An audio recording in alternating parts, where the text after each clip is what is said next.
All right, Mark. March Madness is here. Well, T-Dubs, for college basketball fans, March is the greatest time of year. For nearly 300 teams, it's the end of the season. But for 68, another madness season begins. Folks, welcome. We're calling this the Sugar Shane Selection Show on the Locker Room Access Forum. Sugar Shane will be joining us momentarily. Right now, it's me and T-Dubs. T-Dubs all the way out Cali. I'm actually in Westchester running the finals. We have our last game of the Ty Jerome League being held up here, which was a great day, minus one or two parents who act up, which is why I had to get off for a Oh, second yeah. minute ago, T-Dubs, and just cool things down. This is such an exciting time. Sugar Shane, we're calling Sugar Shane Selection Show. Shane Nelson, former manager at UVA, is now has as much basketball knowledge as Lenardi. He watches more games than anybody. He won't answer a call from his mother if he has a girlfriend, if he has kids. He doesn't have kids right now. He would. I don't think he'd take a call from his pregnant wife about to deliver if there was a college basketball game. And by the way, that college basketball game could be like a MAC game, right? He wouldn't care. He just is going to be so into it, which is also makes him an expert in what he does. So right now he's going to join us momentarily. He is watching the end of the Wisconsin game, Illinois, to determine where he's going to seat everybody. So yeah, I'll just say there's nobody that knows college basketball in our circle better than him because he watches every game. Like he watches multiple games every single night. So he's seen every bubble team multiple times. So I like, when we're always asking questions about anything, Shane's always our guy that we go to, and he's pretty spot on 90% of the time because he knows what he's talking about. He's just watched a ton of hoops. So obviously, former manager, he's our guy for when it comes to like the rest of the landscape for college hoops. T-Dubs, before Shane comes on, I mean, when he comes on, he's going to unveil his bracket. Right. And where do we stand right now? Where does UVA stand right now in Lenardi's bracket or somebody else's? I mean, not that Lenardi. I think Lenardi just has one of the biggest names because he's an ESPN guy. So ESPN has so much exposure that they can promote him and promote their brand, right? I think most everyone. And so what happens is that, while he's I'm sorry, I have somebody trying to talk to me on a live podcast show. Give me a second. And when he unveils his, it's gonna be. I think it's gonna be comparable to Lenardi's, right? And maybe better. I'm curious to see. And there are a lot of people who say Lenardi is not the guru, right? So, right. It's easy to say you're the guru here by just watching and following all season long. Like Lenardi's name is literally everywhere, and he's got the biggest sort of network in ESPN to promote his stuff. But I think consensus is we're right on the cut line. Most people have us out at this point. Some people have us in, but we're right there on the cut line. Here we go. Shane has. What's up, Shane? What's the vibes? Sugar Shane Nelson. We're calling this the Sugar Shane Selection Show on Locker Room Access. Welcome, Shane. Thanks so much for joining us. Happy to be here. How's the war room looking right now? It's been a war zone all day. You know how it is. But I think we settled on something we can feel comfortable with. But hey, there's gonna be some unhappy campers out there. All right, Shane. Who won that last game? I don't have access to it at the moment. Illinois is gonna win, unfortunately. Okay. Wisconsin kind of choked a little bit. Wisconsin was up like 7 second half. They kind of folded though. Okay. All right. Shane, everybody wants to know, is UVA in? Y'all, the $1 million question, right? So I put them in, last team in, but like if I had a gun to my head, I would say no. I just think there's so many. I gotta be honest, right? I gotta be an honest man, right? We don't want to leave the bias out of it, right? It's not gonna be UVA people making this decision, right? But I just think everyone saw what happened last night. NC State wins, Oregon wins, Florida Atlantic loses, all the bid stealers.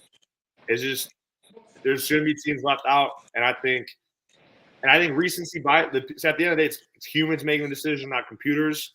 So I think recency bias, like the last look that the committee got of us, was not a good one at all. So I think when it comes down to it, there's other candidates, and they're gonna make us out. That's what I think. I hope not, but I did. Although I'm contradicting myself a little bit because I say I put us in, but like the way I look at it, there's probably like 5 teams for like 2 spots or so. So just off that math, we're probably not going to get in. But like we'll see. You want to pull up? Shane, the bracket? I'm not hearing you great, T-Dubs. Maybe you can. So you may have to do some of the question asking. I can jump in. Yeah. If I repeat some of the questions that you've already answered, I apologize, folks. Just for whatever reason, where I'm sitting. Yeah. Wait, T-Dubs, can you hear me? Yeah, I can hear you. Okay, good. Perfect. If T-Dubs can hear you, it's my audio then on my phone. Shane, where can you hear me? Yeah, I can hear you. Okay, good. So there was a tweet that went out. T-Dubs sent out yesterday. I think it was like 5 or 6 teams that would have the best net ranking of a team not to get in. Right. T-Dubs, can you share that, please, again?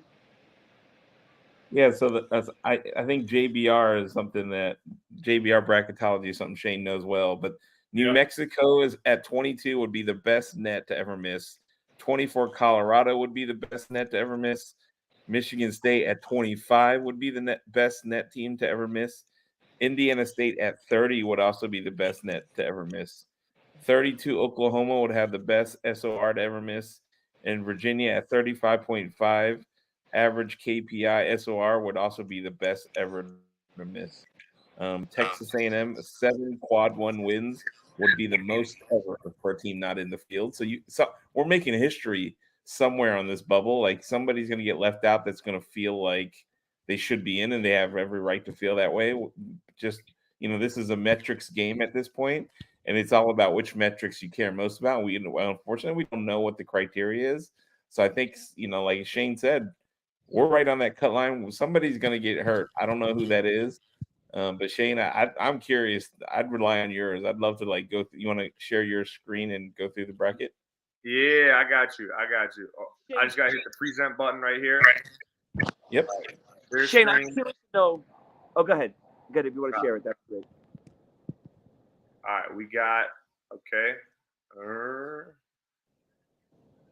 right. Entire screen. This is like an interview because if you nail this, we're going to get you on the selection committee. All right. Well, can you see it? No. No, we don't see it yet. Yeah. All right. Hang on. Oh, wait. Oh, this might be Google. Oh. All right. Hang on. Oh. Yeah, Dion's saying we finished 3rd behind 2 top 10 teams, won 23 games. If we aren't in, Clemson shouldn't be in. Florida shouldn't be in because we beat both. We have a better overall record than them. But, obviously I wish it was that simple. So a couple things on that. So, and like I said, I want to provide a neutral perspective here, right? Obviously we all want us in, but the conference thing, I think you can't really use that as an argument because we objectively had the easiest ACC schedule. We only played UNC once. We only played Puke once. We played Louisville twice. They suck. We played Notre Dame twice. They suck. Right? Although we lost to Notre Dame, right? So you can't necessarily use that. And then I think with the head-to-head thing, I think it's like a valid point in theory, right? We beat A&M. If it comes out of that, right, we should get that. But last year, Clemson beat NC State 3 times. NC State got in. Clemson was out. So even if you think head-to-head does make sense, then it's the committee has proven that it doesn't, which is right. It's kind of stupid, but that's just my 2 cents on it. It's saying if I want to share screen, it says I need to quit Google Chrome to do that. That's no good. That's no good. Do you want to send it to me really quick, and I'll see if I can do Yeah. it? Oh yeah, because it's just gonna. Yeah, it should. That actually might be easier. Let's see here. But I'm trying to. Oh yeah, no. And then one other thing I was thinking about was I feel like the and I kind of mentioned it earlier with like the how it's like humans at the end of the day deciding. I think that's going to be that could go against us a little bit when it comes to like a Michigan State or something. Like I think if you just did like a blind resume with like a Michigan State versus us or versus even other teams that are on the bubble, I think Michigan State is not as worthy as other teams. But like you just see the name Michigan State, like oh Tom Izzo, this that, and like that might be enough to get him in. And then you same thing with FAU. Like you think about what they did last year, and like committee might have some bias with like oh like they did that last year, we can't leave them out. So that leaves me a little bit worried. All right, here we go. I'm going to text you. All right, so walk us through your first. Who are your first four out? All right, who is our competition in the bubble? Maybe walk us through your thought process. I think the cutoff is probably well, I guess all right. So I think probably Oklahoma. So for us to get in, we're gonna need like one kind of surprise team to not get in because most people think we're gonna be out. So I think Oklahoma. It's probably an unpopular opinion, but I think Oklahoma is. I think they're gonna be out.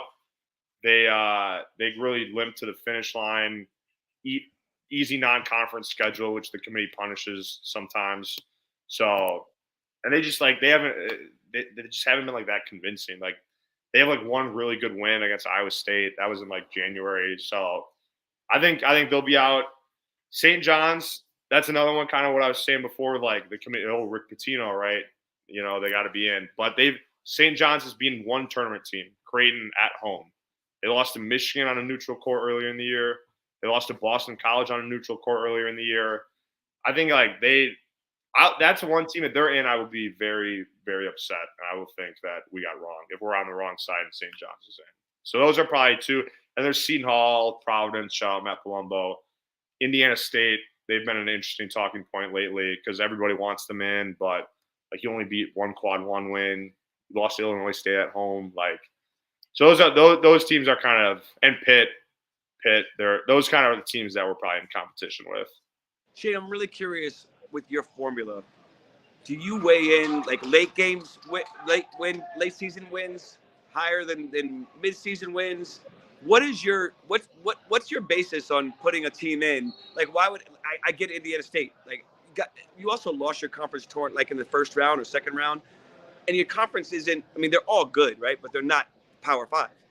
If they're playing Power Five, how good are they? Right? Are they average and would never be thought to get in? But that's part of the tournament, right? That's part of March Madness because one of those teams could certainly knock off a Power 5 team.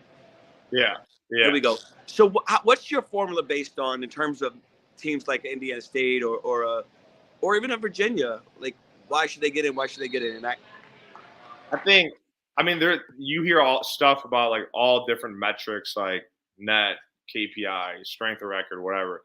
But I think a lot of times at the end of the day, you're looking for like more polarizing results of like quality wins versus like bad losses. Like, so that's kind of with St. John's, like one actually like really good quality win. Like that's kind of a knock. But then like other teams, like I think that's kind of a pro for us is that we have, I mean, Florida on a neutral at Clemson, and then we have no like really bad losses. So I think the more like polarizing results are kind of that can be like the tiebreaker a lot of times.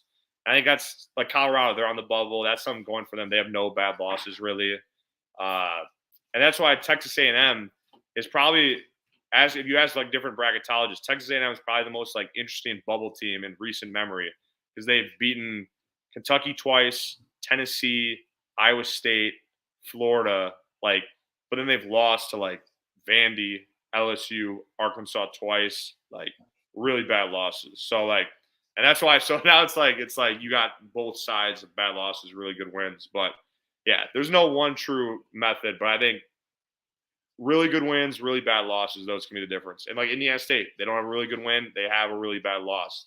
That in itself could be enough to get them on the wrong side. So for your Dayton games, you have MSU and Yep. A&M. Yeah. So MSU, A&M, and then Florida Atlantic, us. If somehow that's how it landed, those four.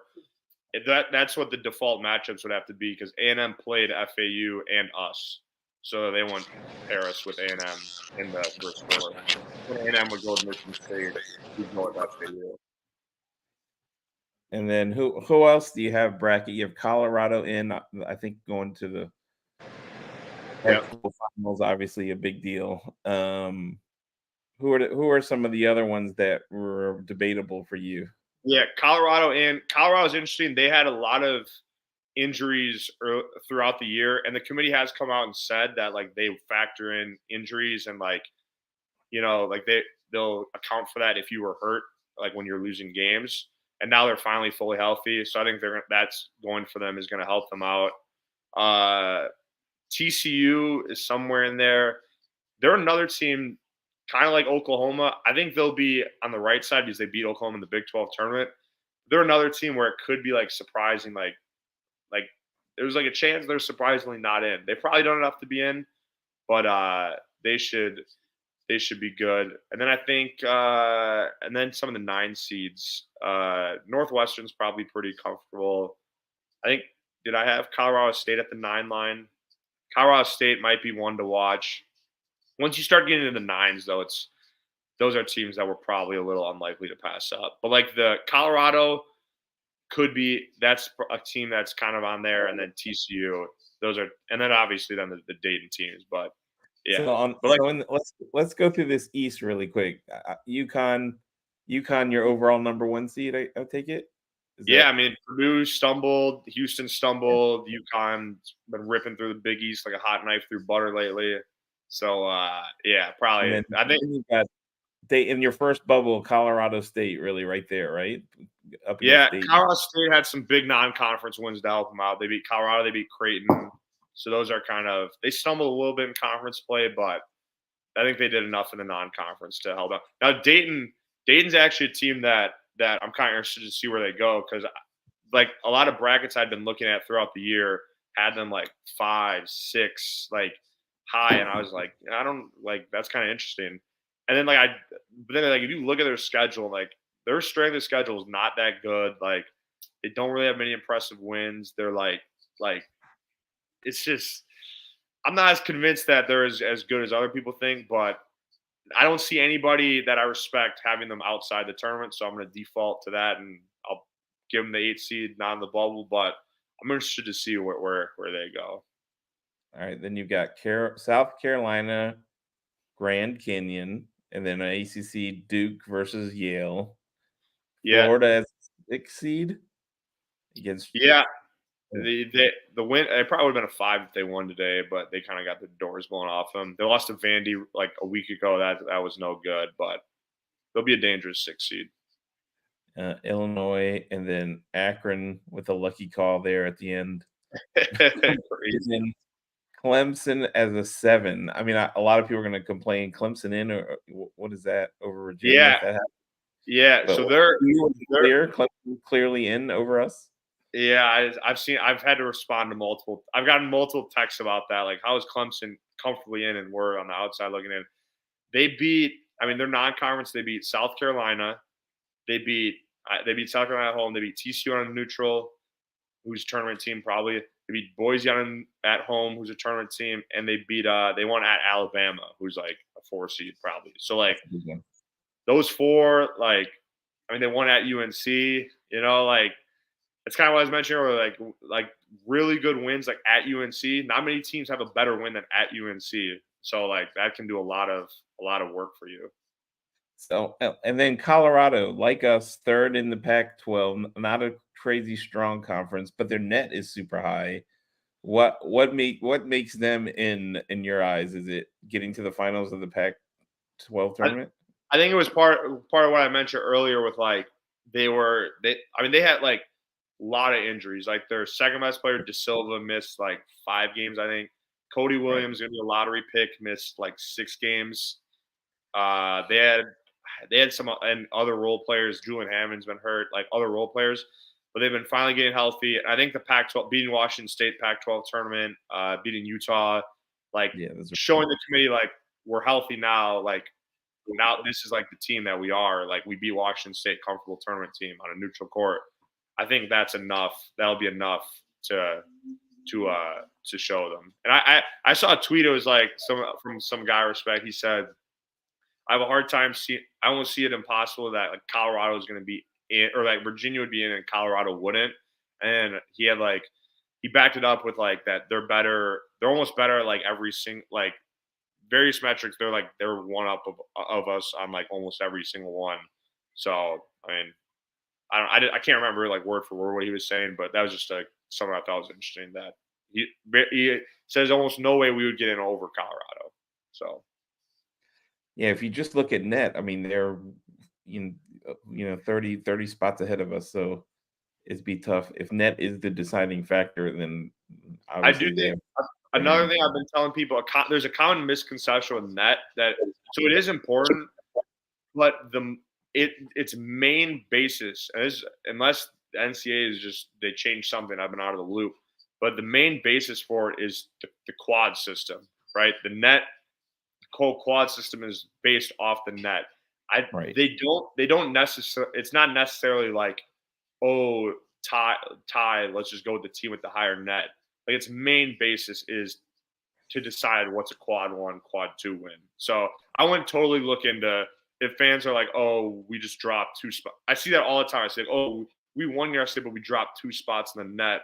Let me go jump off a bridge. Like I wouldn't subscribe to that. I wouldn't subscribe to that too much. All right. So another question from Brandon. I thought the committee doesn't let conference tournaments move the bubble unless it's a bid stealer.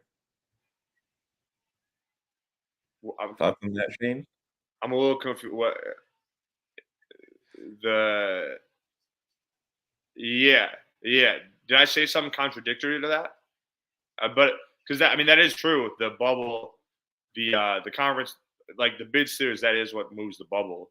So I mean, unless I said something contradictory to that, but he is correct because that's what's gotten us to this point. Oregon bid stealing, UAB bid stealing, Duquesne bid stealing, and NC State bid stealing. Let's fly through this West here. Anything Northwestern is a 9 here. Yeah. So that's kind of tricky for UNC. They're kind of getting unlucky if they were to play Arizona, because I have Arizona down there, right? At the 2. Yep. Yeah. So if they were to be in the Elite 8, that's like a big. I mean, it's an LA. So that's. Oh, I didn't even think of that too. Yeah, no, that is kind of wild. But not a whole lot there. BYU, I think that game would be in Salt Lake City. So that'll be a little lucky if BYU plays Alabama second round in Salt Lake City. It's basically a BYU home game.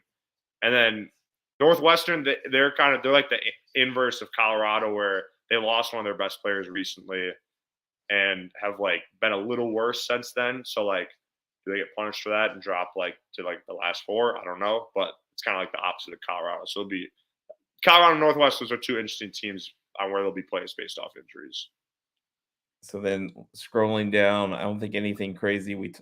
Michigan State, A&M, they're probably the bubble ones. Let's move over here to the Midwest. You got Purdue up top, and then Washington, New Mexico. Okay.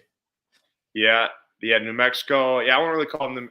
I've seen people New Mexico. They weren't really a bid stealer. They were probably going to be in even if they lost yesterday. Yeah, but they're right there, anyways. Yeah. Anyone else stand out? San Diego State, Kansas. Yeah. Anyone else stand out here in terms of decisions for you? Kansas, another one that's interesting because Dickinson and McCullough were out, and they got literally smoked by Cincinnati in the Big 12 tournament. But Bill Self says they're going to be healthy. I mean, is he lying? I don't know. But I think the most interesting like seed, the kind of like generally the 3 and 4 line was like very hard to determine. Baylor and Creighton are though. I'd be baffled if they're not 3 seeds. But then Illinois, Duke, Auburn but those last 2-3 seeds has been tricky. And then kind of seeing, and then Kansas and Kentucky has 4 seeds. Like, which one's higher? Kansas beat Kentucky, but like Kansas hasn't been as good lately. They stumbled, but they've been hurt. So there's the 3-4 line. I'm kind of interested to see how that all shakes out. And then let's scroll down here. Creighton, yeah, you got Creighton, Gonzaga, TCU. You said TCU was a little bit of a tough. Yeah, so I saw some. I think it was Bart Torvik. He tweeted. He was like, "I'm very confident there's going to be one team today that's just like a jaw dropper, like in terms of not making it." And I think TCU is an interesting candidate for that. We'll see.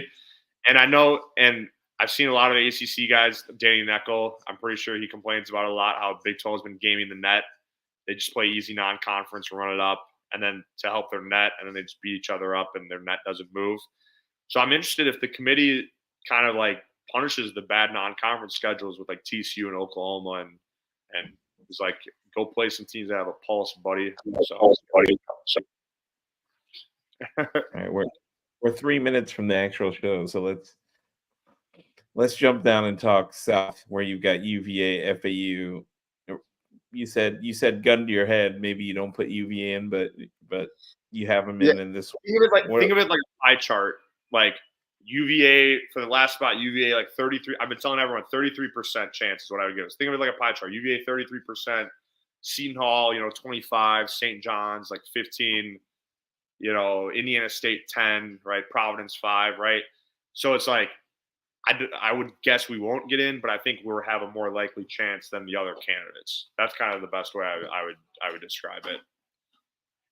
Yeah, what do you think would be the decide if Virginia is in it? When will we see? Is it going to be right away in the Dayton portion, right? When they announce the seeds and then they go Dayton, right? No, they go like top left down and then top right down.